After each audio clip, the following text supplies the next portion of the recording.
Hey guys, welcome to another episode of our podcast, Sales Podcast, where we host BDRs and revenue leaders from different companies all around the world. Today we have a BDR, Stefan from Bearworks. Welcome Yes. to the show, Stefan.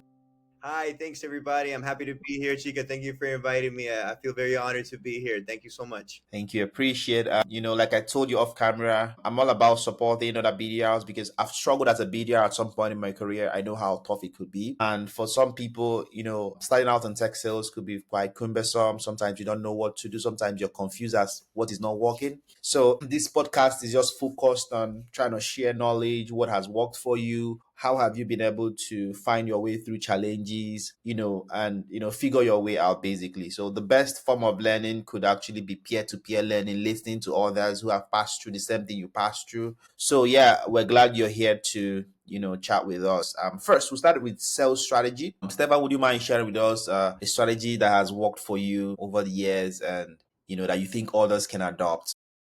Of course, of course. First and foremost, I believe one of the premier things that you need to understand when you're getting into sales is to be empathetic with your prospect. Understand that you're speaking to another person and this person may be dealing with something in the moment. I do a lot of cold calling myself. I reach out to people out of the blue. So they're not expecting my call, in other words. So I try to remember, hey, maybe this person may be busy doing something, could be possibly something very stressful. They could be leaving the hospital, they could be dealing with some kind of family issue, or maybe they're dealing with a bigger issue in the company. So it's not being empathetic and also not taking everything so serious to heart.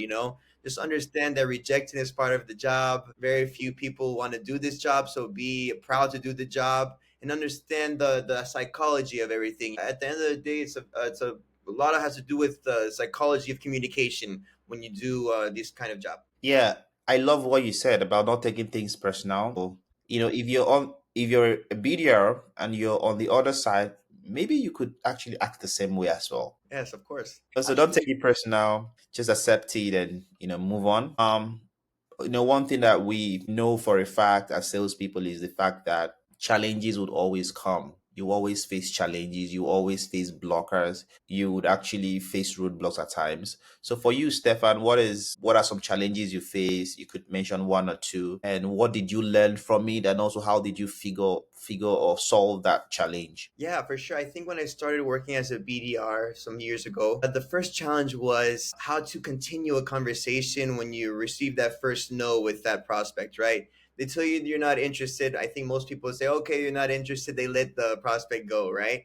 But sometimes if you dig a little deeper, if you take some time to create a conversation and start finding the pain points from your prospect, then you'll find out more and more things that you weren't expecting, or maybe they weren't expecting you to tell them. So always try to drive the conversation a little further. Don't let that first no be the first stop and just end there. There's always a little something you can get. And of course, there's going to be situations where evidently they're not interested. You'll feel it from the tone of voice. You'll understand clearly that they're not interested. But there's always an opportunity to continue a conversation, to learn more about your prospect at the very least, even if there's not a meeting or such booked. You can still learn something more from that person for yourself and for future references. Yeah, I love that. The solid point. I love what you said about trying to learn more about your prospect. It must not be a meeting, right? Start a conversation, understand their processes. I made a call a few minutes ago before I jumped on this conversation, and I knew it wasn't gonna be a meeting, but I wanted to find out, okay, what solutions do you guys have already in place? How are you solving this problem? How are you fixing this? I just want to understand what's going on in your company. It's okay if you don't want to have a 15 minutes chat next week or a 30 minutes chat down the week, but I just want to know what's happening, right? So getting that insight in a conversation when you're making calls or when you're sending emails, it could prep you, it could prepare you for future conversations.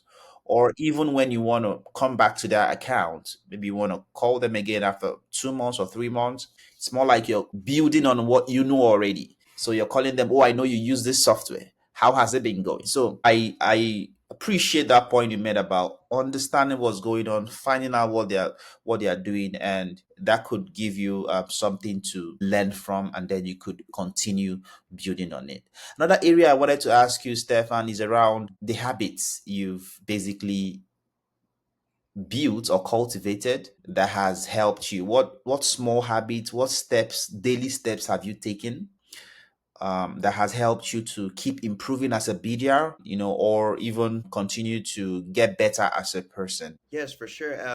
I think the first main thing you have to understand when if you get hired to be a BDR for a company is learn the most you can about your company. Learn the most about the product that you're going to sell.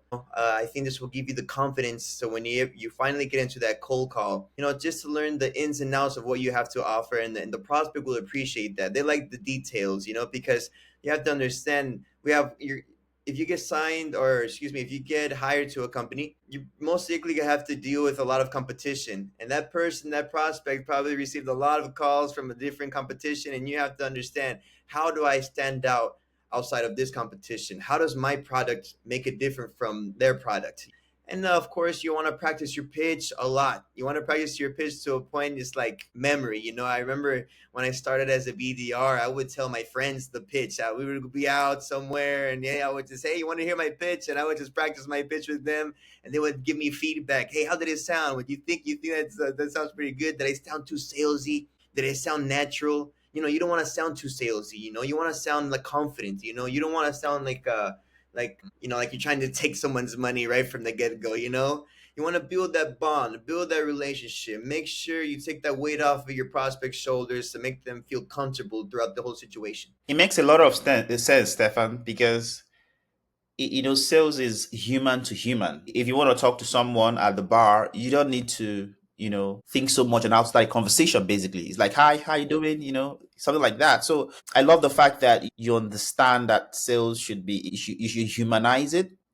Make it sound conversational. Don't sound mechanical. Don't sound like you've crammed a whole lot of things. And practicing, I appreciate that, especially for new salespeople. Practicing your pitch over and over again so that it becomes part of you. It flows naturally, like it's like you're awoken in the morning, and you don't even need to think too much. You're flowing with it. And I love the fact also that you mentioned about learning about the product, because the truth of the matter is the prospect should see you as a project matter expert. Even if you don't know the whole details about the product, you need to know the basics at least, right? So the pain point it solves, the major features, and I think that's really key. Love that, love that. So now, I wanted us to move into role specific insights around what you personally think are the important skills or qualities that would help a BDR succeed. You've mentioned a couple of them, but are there other ones you think that what this is crucial for someone to succeed as a BDR? Of course, as we mentioned, practice makes your pitch perfect. And once you feel like you've perfected your pitch, that's obviously going to create some confidence within you. And I believe the confidence factor is huge in this game, in this realm, I guess you can say. And I, what I like to think and go back to my martial arts background, actually, which helps me a lot to have confidence. When I started becoming a BDR, started getting into sales, my martial arts background, I never thought it was going to help me so much, but have the confidence to speak to prospects, because I used to be a fighter. I used to Really? fight in the cage for a little bit, yes. And now I train jujitsu all the time. I compete still internationally. But that confidence factor, when I get on a call with somebody, and I don't take it too serious, if they reject me or not, because I feel like, hey, I've taken worse beatings in the cage before, so this isn't the worst thing that could happen. So that gives me the confidence, to keep going, to keep making calls, to keep doing outreach. And of course, learn to talk to people. Learn to talk to people outside of work. Don't be shy. Have random conversations with people that will make you comfortable with talking to your prospects eventually too. You need to be a talker. You have to be comfortable with this, because it's all you're going to do. Like for me, for example, I mostly do cold calls, most of the time, and I'm on a power dialer. We use this awesome power dialer at Bearworks. It's AI enhanced, and I'd make 400 dials a day in just a few hours. What's the And name? excuse me, what was that, Chica? Name of the dialer? It's Bearworks. It's our dialer. Oh Yeah, yeah, yeah. Oh yeah. Okay, okay, it's yeah. our own dialer, and it's pretty awesome. We can get into the intricacies of our platform later. But one of the main things that I use personally is our power dialer, which allows me to do 4 or 5 dials at a time. I make about 400 dials within a matter of 3 hours, 2 hours, whatever it may be. And it's pretty cool because it recycles the contacts, and it can always reach back to the other contacts the next day and the next day and the next day, so nothing gets lost. And it's so automated. So if it goes to straight to voicemail, it will skip and it'll go straight to another dial, Nice. whoever answers first. And so that's the kind of my style. I've been so comfortable with doing cold calling that I can, and my pitch too. I can receive a call right from the get go, and someone tells me, "Hey, what's up? What are you calling about?" Boom, I know exactly what to say. And then my favorite thing is when just recently you can tell when someone's going to challenge you. You can tell when they're like, all right, let's hear what you have to say. All right, let me hear it. I love that. I love that challenge. You have to embrace that as a BDR. When you're able to be comfortable in that situation, that's when you know you're ready. That's when you know you're getting good at what you're doing.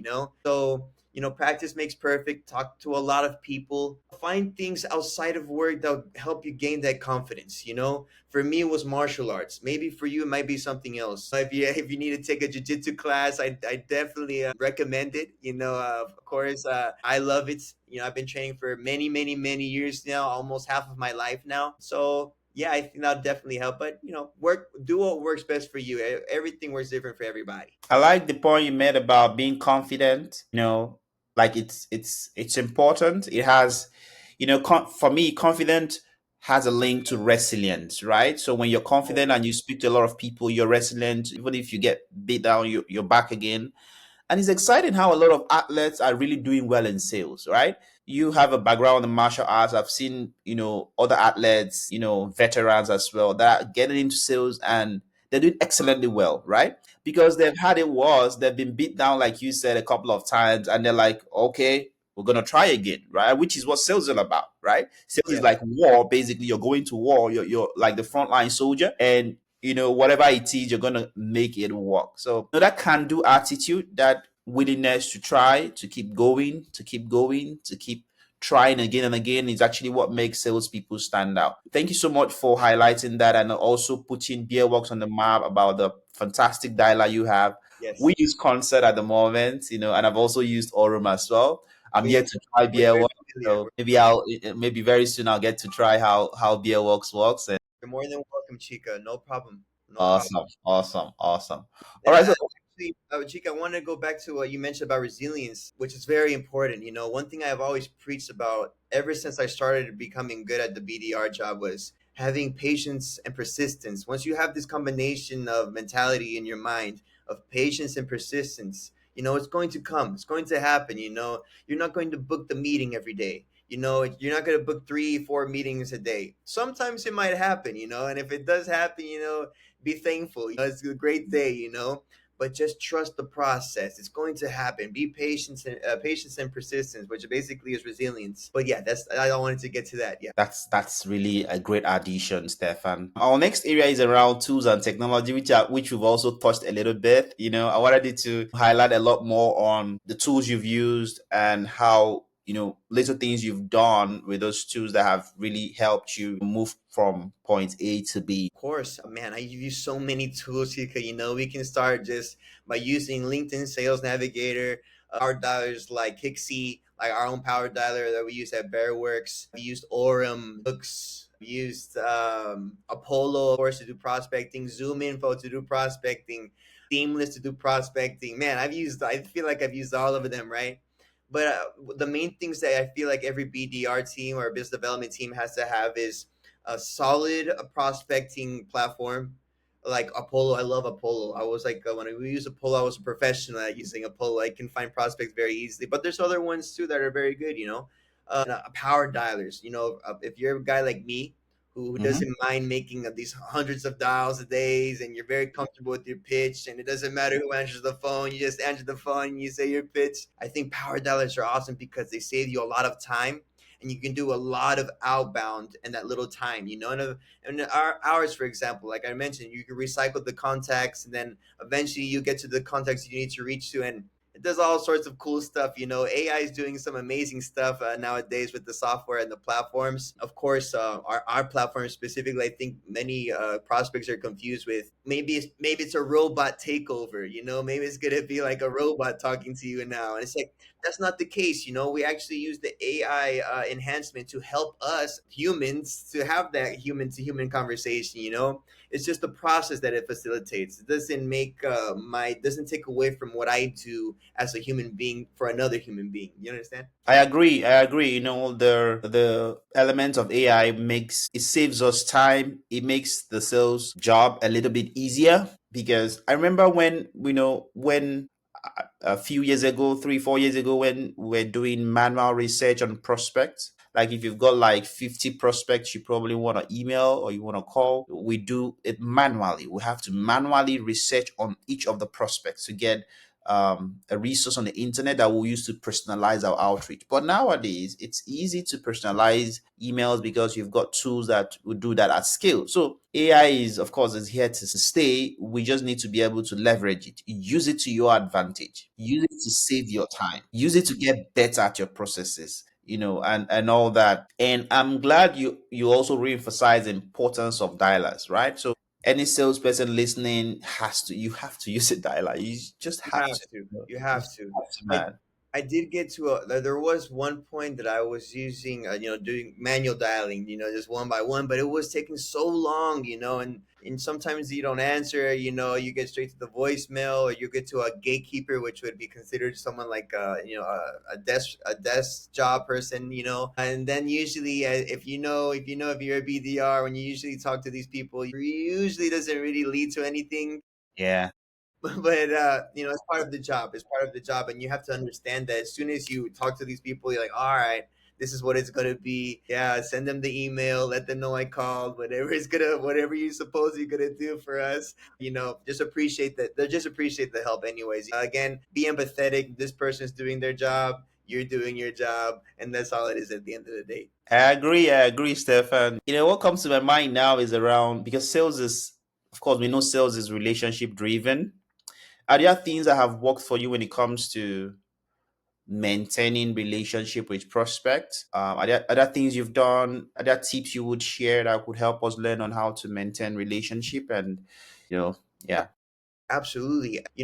Let's say, for example, you reach out to a prospect, right? Maybe they're not interested, right? They're not interested at the moment. That's fine. That's fine. You're not interested at the moment, Chica. But you know what? I would love to send you an email with some of our information is and a website, whatever, a one page or whatever it may be. And then you ask, is there something specific you would like to see in that email that I can put in there so you don't have any curiosities running through your mind if you do get to read the email? And of course, you can always ask them, hey, is it okay if I can give you a call back next week just to make sure you checked out the email? If you have any questions, I'd love to answer them for you, even if you don't book the meeting, right? They appreciate this. They appreciate the follow up. The follow up is key, Chica. You have to do follow up. If someone tells you, hey, reach out to me next Tuesday at this time, you have to reach out to them on Tuesday at that time, or in 2 weeks, or in 2 months. I have this habit where I have all these things marked down. When I talk to a prospect, I put at the exact date, time. I've reached out to people months out. And then the advantage that you have as a BDR at that point is it takes away weight off of your shoulders and you put the ball into their court. Because once you call them in, hey, do you remember? Hey, this is Stefan from Bearworks. How you doing, Chica? I don't know if you remember. We actually spoke a few months ago. I sent you an email. Did you check it out? Did you have a chance to check it out? And then maybe they didn't check it out, but still in their head and their psychology, they're thinking, oh man, I totally forgot about that. They feel responsible, especially if they're a decision maker in the company or a yeah, champion, right? They feel yeah. responsible. They feel that sense of, man, I should have checked it out, man. I can't believe I forgot to check it out. But man, this guy's reaching out. I do know who he is. I do know what he's talking about. And then you ignite the conversation again. So follow up is key. You always have to follow up. Don't underestimate your follow up game. It's very important. I love that. I love that, and I love the fact that you asked them, "Is there a specific thing you want to see in the email?" So it gives you also insight in what's going on in their head, what they are thinking, and it also helps you to know where to direct the conversation the next time you call them. That's really a great thing. Yeah. So basically, I want us to wrap up with advice. If you've got any advice for other salespeople, and starting out in sales or getting better in their roles? Do you have any advice for them? Of course, of course. As you mentioned before, the patience and persistence, right? First, sharpen your tools, sharpen your pitch, sharpen your confidence within the product that you're going to offer, and learn as much as possible. Be like a sponge. As I mentioned before, I've trained martial arts my entire life, basically. So always have a white belt mentality, beginner's mentality. Don't think you know everything. There's always an opportunity to learn more and more and more. So be like a sponge, be able to soak up as much knowledge as possible. Be coachable. I'm assuming that most of the time you're going to have a coach who's going to tell you, this is going to be this and that, and don't take anything personal. Most of